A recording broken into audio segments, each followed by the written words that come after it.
धड़कनों को महसूस करने वाला एक नाम, वनराज अंदेकर। एक ऐसा चेहरा जो राजनीति की गलियों में नया था लेकिन पहचान पुरानी थी। वे उस परिवार से थे जिसकी जड़ें शहर की सियासत में गहरी थी। पुणे की पूर्व महापौर वत्सला अंदेकर उनकी बुआ थी, एक तेज तर्रार नेता जिनका नाम नगर निगम के हर दफ्तर में सम्मान से लिया जाता था। चाचा उदयकांत अंदेकर भी पुणे महानगर पालिका के पूर्व सदस्य थे। वनराज का बचपन रास्ता पेट की भीड़ भाड़ वाली गलियों में बीता। वहीं की धूल धूप और दलदल से वो उठे और 2017 में एनसीपी के टिकट पर पीएमसी के नगर सेवक बने। वे जनता से सीधे संवाद रखते थे, न कोई घमंड न कोई दिखावा। लोग उन्हें अपना नेता मानते थे। लेकिन हर तेज रफ्तार कहानी के पीछे कुछ धीमे धब्बे भी होते हैं। वनराज का निजी जीवन राजनीति जितना व्यवस्थित नहीं था। उनकी दो बहनों की शादी एक ही परिवार के दो भाइयों से हुई थी। शुरू में यह रिश्ता भी एक सामाजिक आदर्श लगता था, लेकिन धीरे धीरे इसमें दरारें पड़ने लगीं। कारोबार, जमीन और स्वाभिमान की रेखाएं खींच दी गई थी, और शायद वही आगे चलकर खून की लकीर में बदल गई। अपना पेट, जहां उनका रोज का अड्डा था, अब भी उन्हें जिंदा जानता है। बियर शॉप के सामने वो हर शाम अपने दोस्तों के साथ बैठते थे। चाय की प्याली और हंसी की बातचीत होती थी। कोई नहीं जानता था कि एक शाम वही जगह उनकी आखिरी सांस की गवाह बनेगी। रिश्ते खून से बनते हैं, लेकिन भरोसे से टिकते हैं। वनराज अंदेकर के लिए उनके पारिवारिक रिश्ते हमेशा प्राथमिकता रहे। उन्होंने जब राजनीति में कदम रखा, तब भी उन्होंने कोशिश की कि निजी जीवन की उथल पुथल सार्वजनिक छवि को प्रभावित न करे। लेकिन कुछ रिश्ते ऐसे भी होते हैं जो जितना करीब होते हैं उतना ही गहरा जख्म दे जाते हैं। उनकी दोनों बहनों की शादी एक ही परिवार के दो भाइयों से हुई थी। पुणे के नानापेट क्षेत्र में एक दुकान जो उनके इन साले भाइयों के नाम पर थी, सालों से चल रही थी। परंतु वह दुकान धीरे धीरे सरकारी जमीन पर फैल गई थी। अतिक्रमण की शिकायतें मिलने लगी थी। वनराज, जो नगर सेवक थे और नियमों के पालन के लिए जाने जाते थे, इस मामले में भी पीछे नहीं हटे।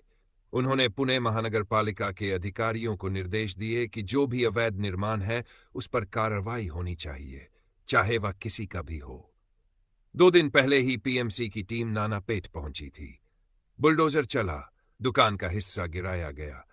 भीड़ जमा हो गई थी और वहीं किनारे खड़े वनराज को उनके अपने साले भाइयों की आंखों में वह गुस्सा दिखा, जो सिर्फ दुकान की बर्बादी का नहीं था, बल्कि आत्मसम्मान के घायल होने का था।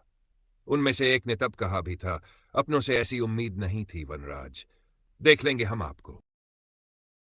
वनराज को उस पल कुछ खटका जरूर था, लेकिन उन्होंने इसे सिर्फ एक आहत रिश्तेदार गजार का गुस्सा समझा। उन्होंने दोस्तों से कहा, जो सही है वही करूंगा, गलत को बर्दाश्त करूं तो फिर नेता बनने का क्या मतलब। पर यह सही और गलत की लड़ाई अब सिर्फ विचारों की नहीं रह गई थी। ये अब व्यक्तिगत बदले की आग बन चुकी थी, जो भीतर ही भीतर सुलग रही थी, और जल्द ही उसका धुआं पूरे पुणे को झुलसा देगा।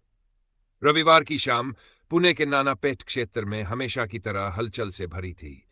दुकानों की लाइटें झिलमिला रही थी, सड़क पर गाड़ियों की आवाजाही कम थी, और मोड़ पर चाय की एक दुकान से अदरक की तेज खुशबू आ रही थी। वनराज अंदेकर की आदत थी, हर शाम, चुनाव हारे या जीते, वह कुछ पुराने दोस्तों से मिलने जरूर आते।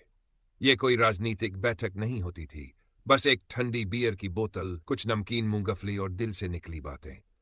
उस दिन भी ठीक रात के 8:30 वह हमेशा की तरह डोके तालिम के पास वाले बियर शॉप के सामने अपने 3-4 दोस्तों के साथ खड़े थे। हाथ में एक हल्की सी मुस्कान, आंखों में वही आत्मविश्वास। उनमें से एक मित्र सतीश हंसते हुए बोला, बाबा रे बाबा, आज तो नाना पेट में शांत माहौल है, कहीं तू ही जिम्मेदार तो नहीं। वनराज ने मजाक में जवाब दिया, शांति? 2 दिन पहले दुकान गिराई, लोग मुझे गालियां दे रहे हैं और तू बोलता है शांति। सब हंस पड़े, मगर इस हंसी के पीछे कुछ अनकही बेचैनी छुपी थी। वनराज के चेहरे पर वो पुराना सुकून नहीं था। शायद साले भाइयों की आंखों में देखा गया वह क्रोध अब तक उनके जहन में ताजा था।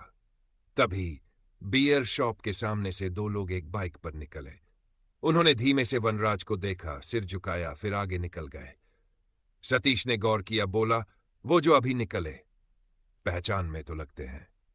वनराज ने हल्के स्वर में कहा, हाँ, मेरे साले हैं, शायद देखना चाह रहे थे कि मैं यहां हूं या नहीं।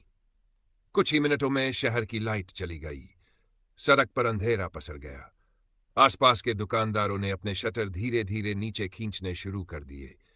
किसी को नहीं पता था कि वो अंधेरा सिर्फ बिजली की कटौती नहीं थी, वह एक साजिश की चादर थी जो एक जान लेने वाली थी। समय जैसे थम गया था और वनराज के जीवन की घड़ी अब आखिरी बार चलने वाली थी। रात के लगभग 9 बजे नानापेट की गलियां लाइट गुल होते ही जैसे अचानक चुप हो गई थी। केवल दूर से आती हॉर्न की आवाजें और दुकानों के शटर गिरने की खटखटाहट सुनाई दे रही थी। वनराज अब भी अपने 4 दोस्तों के साथ खड़े थे। अंधेरे में एक दूसरे का चेहरा मुश्किल से नजर आ रहा था। अचानक सड़क पर 4 दोपहिया वाहन ब्रेक लगाते हुए रुके। उस पर सवार 8 से 10 लोग, कुछ के सिर पर हेलमेट, कुछ के चेहरे पर कपड़ा बंधा हुआ। वनराज ने एक पल के लिए चौंक कर देखा, जैसे उन्हें पहचान गए हों। एक आदमी ने गुस्से में चिल्लाकर कहा, अब मौका नहीं छोड़ना चाहिए, आज नहीं छोड़ेगा ये जिंदा। और अगले ही पल जैसे सब कुछ फट पड़ा। एक के हाथ में कोयतल हुक था, दूसरे के पास देशी कट्टा। बिना एक पल रुके उन्होंने वनराज पर टूट पड़ना शुरू कर दिया। पहले वार में वनराज के कंधे से खून की धार फूट पड़ी। दूसरे हमलावर ने कमर के पास कोयता मारा। तीसरे ने बिना रुके गोली चला दी। 5 गोलियां चली। 4 वनराज के शरीर में लगीं। सड़क पर हाहाकार मच गया। लोग चीखते हुए इधर उधर भागने लगे। एक चाय वाला बर्तन गिराकर भागा। एक बुजुर्ग दुकानदार शटर के नीचे लेट गया। वनराज के दोस्त कुछ पल तो समझ ही नहीं पाए कि हो क्या रहा है। फिर सतीश और अन्य ने दौड़कर वनराज को संभालने की कोशिश की। उनका शरीर थरथरा रहा था, मुंह से खून बह रहा था, पर हमलावर रुकने वाले नहीं थे। अंत में किसी ने जोर से चिल्लाया, भागो, पुलिस आ रही है। और अगले ही पल चारों दोपहिया वाहन नानापेट से लक्ष्मी रोड की ओर फर्राटे से निकल गए। पीछे रह गया लहूलुहान वनराज, सड़क पर गिरा हुआ। सन्नाटा और अंधेरा अब मौत का गवाह बन चुका था। हमले के बाद सतीश और बाकी दोस्तों ने मिलकर वनराज को जैसे तैसे सड़क किनारे खड़ी एक ऑटो में डाला। वनराज की आंखें अधखुली थी, सांसें टूट रही थी और शरीर ठंडा होता जा रहा था। भाई, कुछ बोलना, कुछ तो बोल। सतीश की आवाज रोती हुई गूंज रही थी। ऑटो वाले ने तेज रफ्तार में केम अस्पताल की ओर गाड़ी मोड़ दी। रास्ते भर दोस्तों के हाथों में वनराज का खून और दिल में यह उम्मीद कि शायद वो बच जाए। अस्पताल पहुंचते ही उसे इमरजेंसी वार्ड में ले जाया गया। डॉक्टरों ने तुरंत सीपीआर देना शुरू किया। नर्सें दौड़ पड़ी, स्ट्रेचर लाया गया, वेंटिलेटर लगाया गया, पर जैसे हर कोशिश वक्त से हार रही थी। एक डॉक्टर ने धीरे से कहा, 4 गोलियां, 2 दिल के पास, एक पेट में, एक पीठ में, हालत बेहद नाजुक है। 7 मिनट बाद मॉनिटर की स्क्रीन सीधी लाइन में बदल गई। धक धक करता दिल अब थम चुका था। डॉक्टर बाहर आए, चुपचाप सतीश के कंधे पर हाथ रखा और सिर हिलाया। कोई कुछ नहीं बोला। एक खामोशी थी, गहरी, भारी, चुभने वाली। वनराज नहीं रहे। खबर तेजी से फैली। अस्पताल के बाहर कुछ ही देर में भीड़ इकट्ठा हो गई। पार्टी के कार्यकर्ता, मोहल्ले के लोग, पत्रकार, पुलिस, हर कोई सन्न था। कोई रो रहा था, कोई गुस्से में था। कुछ महिलाएं बोल रही थी, जो हमें पानी दिलाने आया था वो आज खून में लथपथ जा रहा है। इसी बीच वनराज के पिता सूर्यकांत उर्फ बंडू अंदेकर, जो खुद एमसीओ का केस में बेल पर थे, अस्पताल पहुंचे। उनकी आंखें लाल थी, पर आंसू नहीं थे। उन्होंने केवल एक वाक्य कहा, जिन्होंने मेरा बेटा छीना है, अब वो चैन से नहीं रहेंगे। उस रात पुणे की गलियां चुप थीं। नानापेट का वही बियर शॉप बंद था और उस जगह जहां वनराज हर शाम खड़ा होता था। वनराज अंदेकर के निधन की खबर जैसे ही पुणे के नानापेट और आसपास के इलाकों में फैली, एक तरह का सन्नाटा छा गया। जो गपशप, जो हंसी ठिठोली वहां हर शाम होती थी, वह कहीं गायब हो गई थी। सड़कें सुनसान लगने लगीं, दुकानदारों ने शटर गिरा लिए और लोग अपने घरों में घुस गए। लेकिन अस्पताल के बाहर स्थिति कुछ अलग थी। लोगों का हुजूम बढ़ता जा रहा था। समर्थक, स्थानीय निवासी, राजनीतिक नेता, सभी वहां जमा हो गए।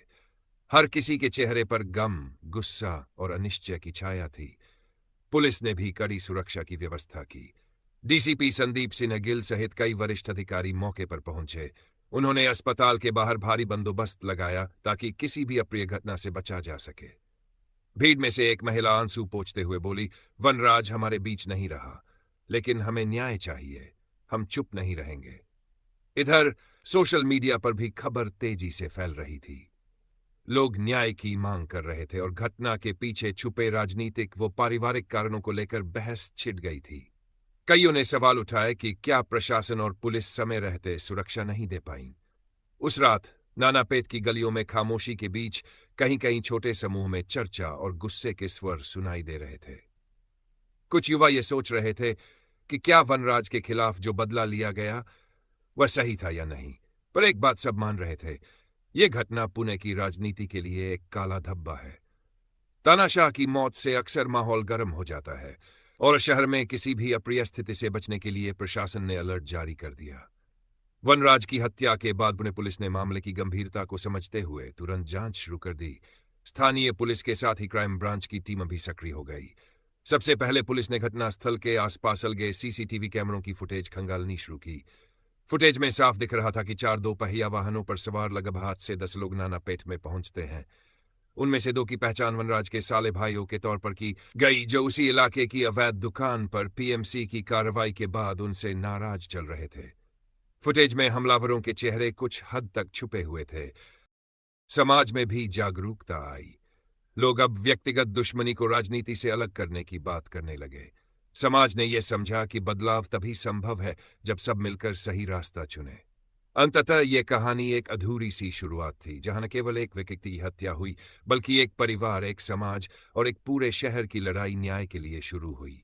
वनराज की यादें, उनकी राजनीतिक यात्रा और उनका संघर्ष अब एक प्रेरणा बन गई। उनके जाने के बाद भी पुणे की गलियों में उनकी बातों की गूंज सुनाई देती है, न्याय, हिम्मत और उम्मीद की। जब अंधेरा गहरा होता है, तब उम्मीद की एक किरण ही रास्ता दिखाती है।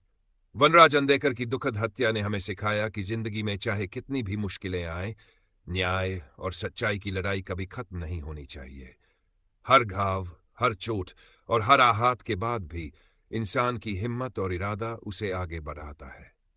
यह कहानी सिर्फ एक अपराध की नहीं, बल्कि एक ऐसे संघर्ष की है जिसमें हार मानना विकल्प नहीं होता। हम सबका कर्तव्य है कि हम न्याय के लिए आवाज उठाएं, अंधकार से लड़ें और उन लोगों की याद को जीवित रखें जिन्होंने अपने हक के लिए सबसे बड़ा बलिदान दिया। अगर आप ऐसी सच्ची और दिल छू लेने वाली क्राइम स्टोरी सुनना चाहते हैं तो हमारे YouTube channel the red files को जरूर सब्सक्राइब करें। यहां आपको हर कहानी मिलेगी सच्चाई के साथ, न जो आपको सोचने पर मजबूर कर देगी, क्योंकि सच की जीत एक दिन जरूर होती है और तब तक हम लड़ते रहेंगे इंसानियत, उम्मीद और न्याय के लिए।